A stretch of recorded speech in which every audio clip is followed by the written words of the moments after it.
What did it mean to be a member of the new men's club?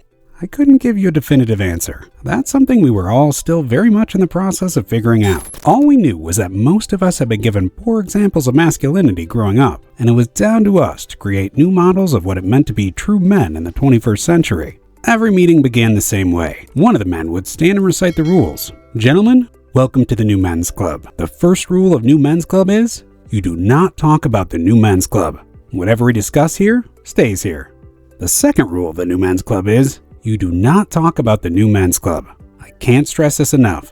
Anything someone shares here remains confidential. It's a matter of respect for yourselves and others. The third rule is, if someone says they want to stop, they don't want to share or don't feel like talking, then we don't push them. This is also not a place to hand out solutions, but a space to listen to one another, to be heard and seen. The fourth rule, only one man speaks at a time. We don't talk over each other and we don't interrupt. The fifth and final rule, self-responsibility. It's up to you to ensure you don't share any more or less than you're comfortable with. With that, we soon started, wherever it was natural to begin. Does anyone have something they wish to share? I'm Donnie. It's my first time here.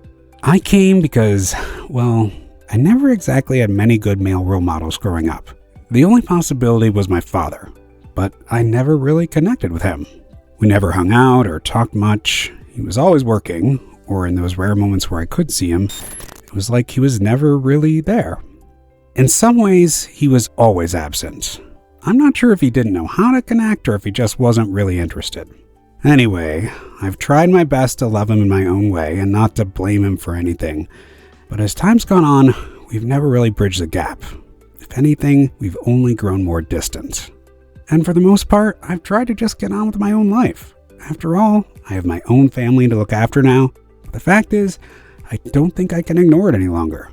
Actually, I know I can't ignore it anymore. You see, my dad's sick. Very sick. And it's not looking good. This is the last chance I'll ever have to really connect with him. I know this isn't the place to seek advice, but any insights or thoughts, I'd love to hear them. One of the other men raised his hand. Hi, Donnie. My name's Mark. Can I offer you something? Donnie nodded. When we're young, we often view our parents as almost godly creatures. We take what they teach us as gospel. Whatever they tell us, we at first assume to be true. We don't know any better. They're the adult authority after all, and we're small, fragile creatures in a big and confusing world. And for better or worse, they're our best chance of learning how to survive in it. And whether our parents are loving or cruel or anywhere in between, we're naturally dependent on them. And one side effect of this dependence is that we're often guilty of placing them on a pedestal. It's only as we grow up that we eventually recognize they're human too, that they're people, as imperfect as we. We're probably, but not necessarily, doing the best they can with what little they know. When the day comes that we finally see our parents, then we have two choices. The first is that we can continue to blame our parents for their faults. And in some cases, we might even feel justified in resenting them for raising us in a dysfunctional, undesirable, or even an unsafe environment. The second choice is to recognize that we're adults as much as they are. There's nothing stopping us from being the ones to make the first move, if we so desire. We might also decide, in the case our childhood situation was toxic or even abusive, to break off contact completely. To be clear, Donnie, I'm not saying that you're blaming your father. No, I know, Donnie replied. I appreciate that. It's just that all of us are accountable for the relationships we nurture in our lives. But to create and maintain healthy relationships, it's only possible if we're emotionally intelligent. Some men never learn how to handle their emotions. Let me tell you about my father and I. From the same gene pool, but so different. At least in the beginning. I used to suffer in silence growing up. The familiar sad story of so many men. I could never trust myself to open up, and nobody could turn to me for emotional support. The more I tried to suppress my emotions, the more violently they'd find their way out of me. But my father, he was an exemplar in emotional intelligence. I think that was the core reason he never gave up, even in adversity. If anything, all the setbacks and challenges he faced in his life only strengthened his resolve. He even told me that no matter how hard they hurt, each failure was taking him one step closer to his goal. This mindset of seeing every mistake as a necessary step toward success is the thing that led to him being a high achiever in the many arenas of his life, as a doting husband, provider for his family, as well as a respected local business owner. He ran his own business by the sweat of his own brow, each and every day. That's incredible. It's so difficult even choosing a career path, never mind making a success story out of it. Yeah, but we have something today my father never had. What's that? You should check out Course Careers. They're an online platform dedicated to landing you with your perfect career. There's no previous experience or degree necessary, and you can go through a wide selection of affordable courses at a pace that suits your lifestyle.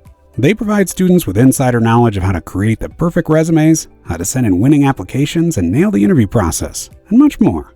I can't recommend them enough. Check out the link below. Who are you talking to? Doesn't matter. Where were we?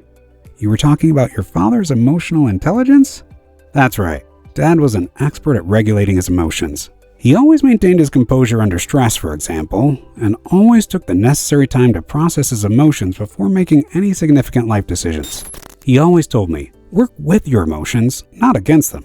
All of them are communicating something to us. If only we'd be willing to listen, and listen closely. A man must self-inquire and ask, what is triggering this emotion? What is the real root driving this? Dad even once told me that anger is a good emotion, if channeled healthily. How else are we able to become aware of our boundaries? Fear too. Some fears are unhealthy, of course, holding us back from our potential. Some fears are healthy, protecting us from harm. But if we're always running from fear, how will we ever learn the difference? Our mistake is labeling some emotions as desirable and shunning others. Nobody's to blame for this, really. There's barely a human alive not conditioned this way when growing up. Certain emotional outbursts we're punished for, others rewarded for. For a time, this might even help us survive socialization. But at a certain point in life, it only holds us back. We become overgrown children, unable to handle our emotions, liable to snap at the smallest thing. You see, my father being so sensitive to his own emotional being made him that much more perceptive of others. He actively listened to others, paying attention to both what they were saying and what they were not saying. People were drawn to him because of it. Everyone felt significant and seen with him, and he was never short of sharing well-considered advice. Likewise, he was more than comfortable when it came to identifying and communicating his feelings. And such communication is vital for any true meaningful relationships.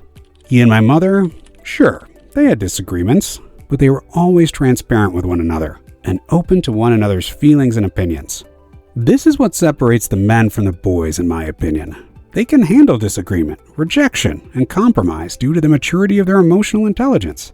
With such maturity, they understand not to take everything personally.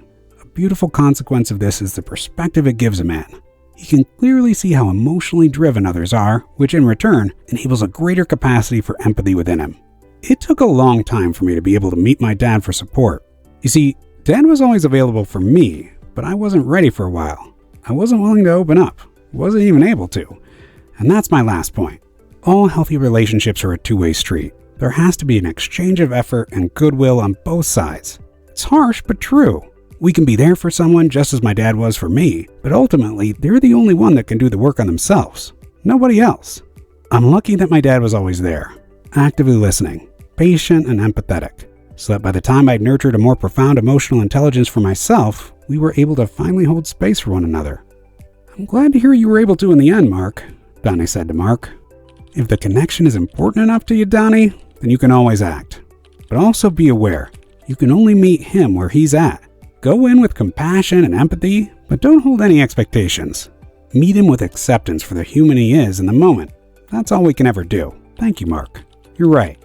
It was with these words that Donnie thanked Mark, and the circle opened up to a new conversation, one of the many we were hosting, in the ongoing effort to discover for ourselves what it meant to be a true man. Wise Clarity is dedicated to inspiring men to make significant changes in their lives for the better, and to helping as many men define for themselves their own masculinity in this lifetime. If you enjoyed this video and wish to see more, please do subscribe, like, and share a comment below. We look forward to seeing you next time.